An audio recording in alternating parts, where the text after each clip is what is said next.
Hello, we're going to pick up with Simone de Beauvoir's The Ethics of Ambiguity in the section that deals with Marx in the first chapter. So, existentialism and Marxism has a very interesting relationship.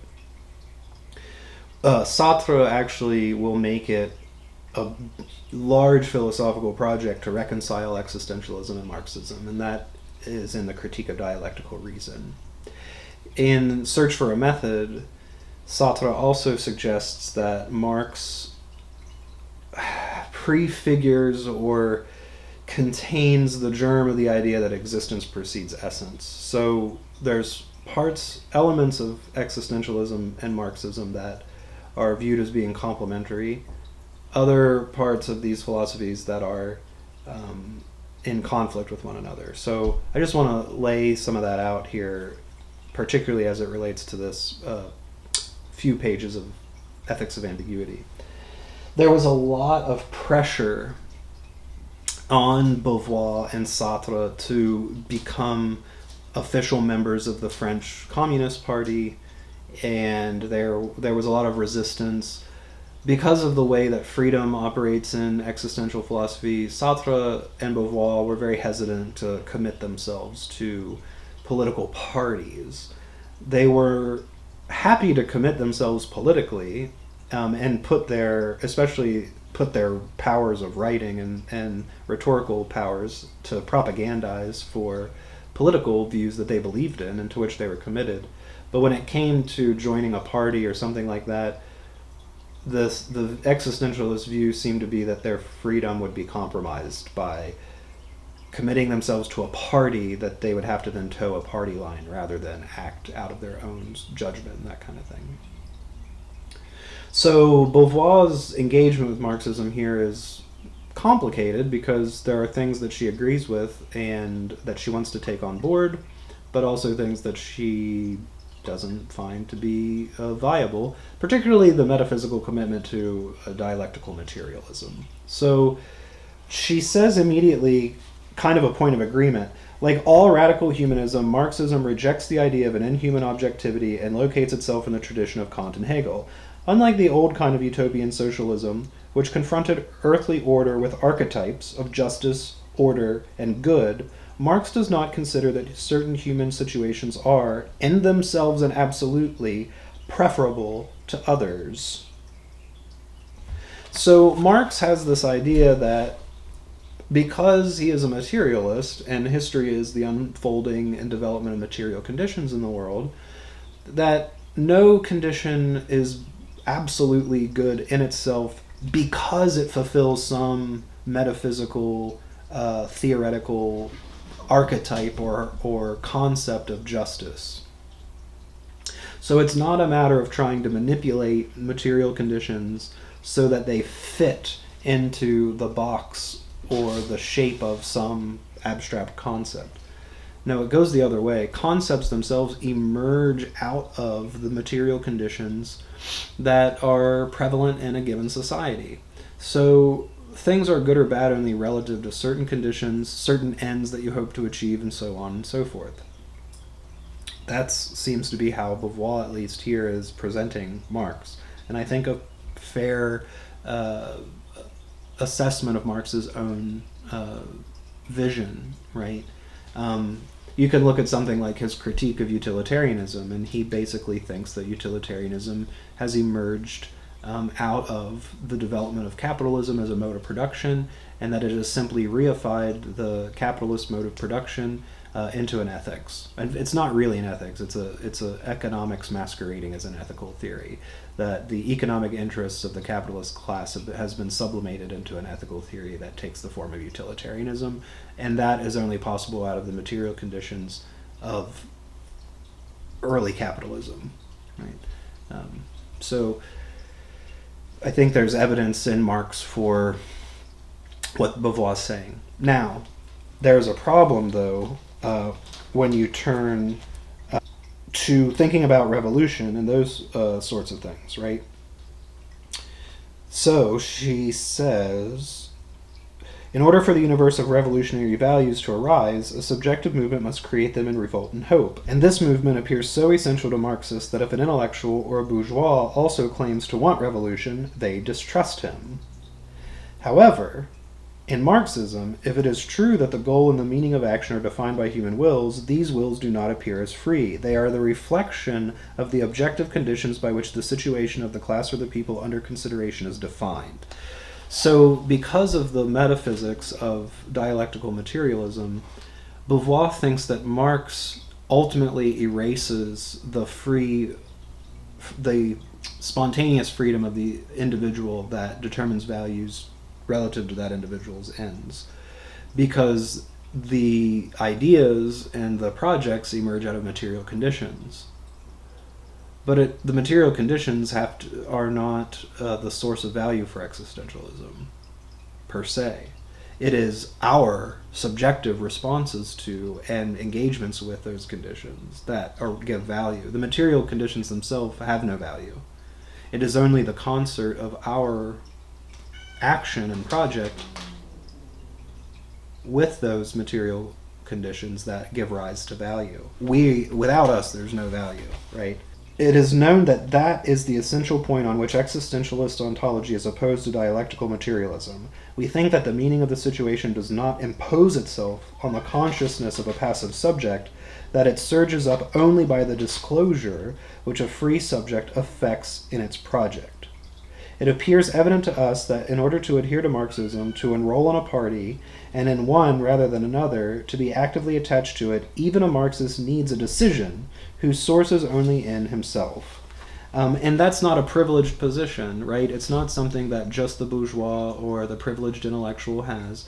It's something that we all have to face, that even if we, in theory, say that our ideas are arising out of the material conditions, nevertheless, we are still committing ourselves to that view and making decisions to join a party, this one or that one, to be conservative or liberal or whatever the case may be, right?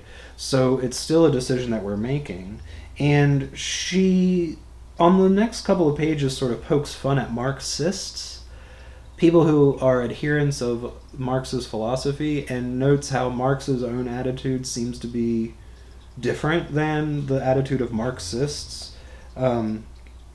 She says that if one pretends to distinguish a real proletariat from a treacherous proletariat, or a misguided or unconscious or mystified one, then it is no longer a flesh and blood proletariat that one is dealing with, but the idea of a proletariat, one of those ideas which Marx ridiculed.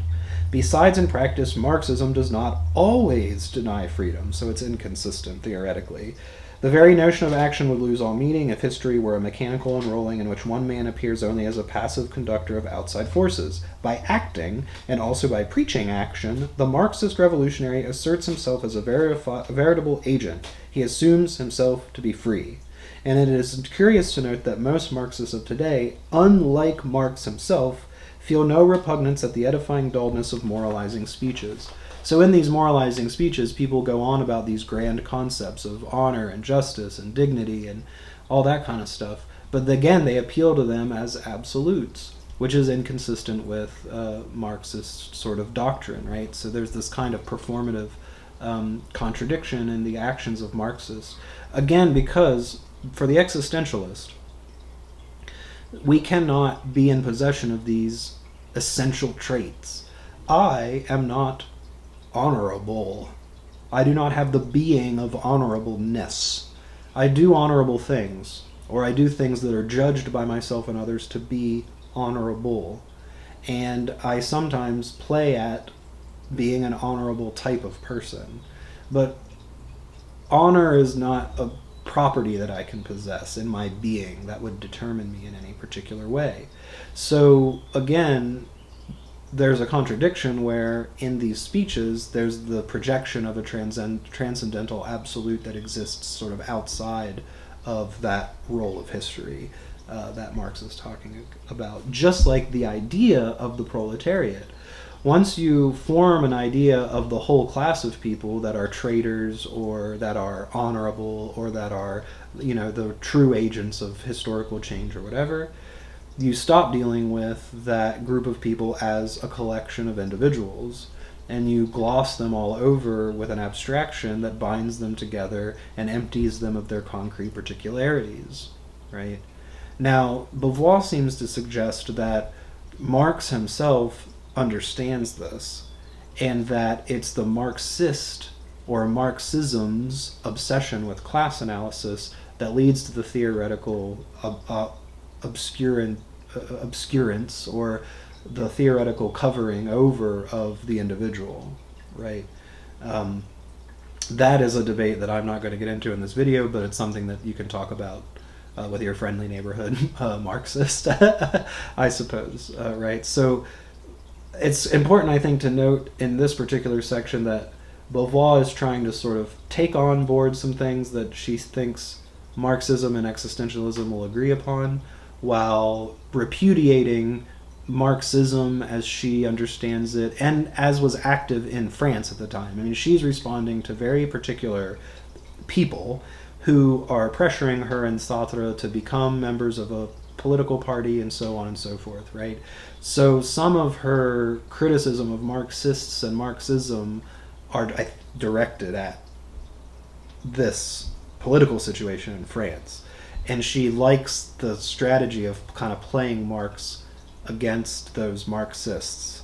Again, because she thinks that Marx, as a philosopher, has a lot of resonance with existentialism. He belongs to the same tradition of that existentialism identifies itself with, right?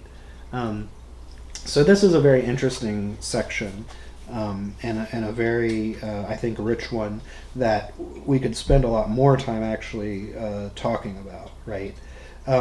She just closes that Marxists often find themselves having to confirm a belief in freedom, even if they have to reconcile it with the determination as well as they can. Because the dialectical materialism, metaphysically, has thrown its eggs in the material causal. It's sunk us into objectification. Existentialism is supposed to be maintaining the ambiguity, that we have to navigate the difference between both. We can't just reduce one to the other or so on and so forth. We have to act between subjectivity and objectivity. That's how our understanding has to go. And there's a full-throated endorsement of freedom. There's nothing in existentialism as they present it that is supposed to compromise freedom. Freedom is uncompromisable in a certain way. So I think that's very significant and sets us up for some discussions that come along later in the second part, the serious man that she talks about. Because, again, the commitment to Marxism and to the revolution entails that all ends become subverted to a particular cause, right? She says, a man's actions seem valid only if the man has not helped set it going by an internal movement. To admit the ontological possibility of a choice is already to betray the cause. Does this mean that the revolutionary attitude in any way gives up being a moral attitude? It would be logical, since we observed with Hegel that it is only insofar as the choice is not realized at first that it can be set up as a moral choice. But here again, Marxist thought hesitates. It sneers at idealistic ethics which do not bite into the world, but its scoffing signifies that there can be no ethics outside of action, not that action lowers itself to the level of a simple natural process. It is quite evident that the revolutionary enterprise has a human meaning. So again, then she talks about Lenin, how what is ethical just becomes relative to what is helpful or harmful to the cause, to the party. It's a contradiction, she says, to reject with horror the moment of choice, which is precisely the moment when spirit passes into nature, the moment of the concrete fulfillment of man and morality, right? Again, so she's looking for that existential conversion where we view all of our values as being relative to particular ends and particular individuals that are acting toward those ends, and not subsumed up into an abstract will of the people or the party or whatever the case may be. This is going to get a lot of play and a lot of analysis, and she's going to return to this theme again. So this is not the last video that we'll have discussing the relationship between existentialism and Marxism. But here she lays out the very basic points of agreement and disagreement that will bear a lot of fruit later, right? So there's the ontological disagreement. Dialectical materialism is false according to existentialism. Existentialism demands that we hold the ambiguity in place and not just sink values into mere epiphenomenon or just outputs of the material process. No, values arise out of us and our action, out of the transcendent movement of beings for itself in time towards their goals and projects, and that is where it comes from. It doesn't come from the material conditions sort of by themselves. Nothing would ever appear as material or anything if there wasn't people here to so perceive it and that kind of thing. And so we can't just subsume all ends to one sort of mythological abstract cause. No, we have to, again, keep that concrete view of all the individuals in concert together in mind, rather than gloss them over with big abstractions, the proletariat, and so on and so forth. Sometimes it becomes theoretically advantageous to talk about those things, but we always have to think, what end are you trying to serve by talking about the proletariat? It might make sense sometimes to talk about the proletariat, but we always have to be clear about, like, why. Why do we need that concept or that abstraction? What is gained or what end is served by conceiving of the world in this particular way, right? And we can't think, again, false objectivity, we can't think that the proletariat is a concept written in the sky that we have just discovered independently of any particular human project or desire or need. No. Concepts like that, and all concepts generally, are tailored to and come out of human engagement, right? So we always want to ask, what ends, what purpose, what's the goal, right? What's that concept trying to do in the world, right? So I think that's a good point to stop on. I do want to say, though, that I feel like one of the most sort of contemporary places where this question should be asked more is in all of this, like, pseudoscientific, like, race stuff, like race realism that goes on in, like, evolutionary psychology and all of that kind of stuff, where they try to gloss over race and make distinctions like, oh, I'm not talking about race, I'm talking about populations, and so on and so forth. I think the question should always be put to those sorts of people, like, for what? Why? Why is that distinction important over others?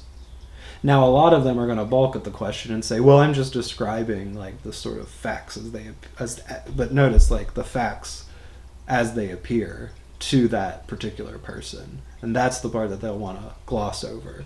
They think that the facts as it appears to them is just the universal fact of the world, not that they could ever be motivated by their specific engagements and projects to find those particular facts and define them as such, and so on, right? So anyway, a little bit of a rant, but we're getting into the thick of it with this particular text. So I look forward to talking more with you about it, and I hope you found this helpful. So thank you, and I'll see you again.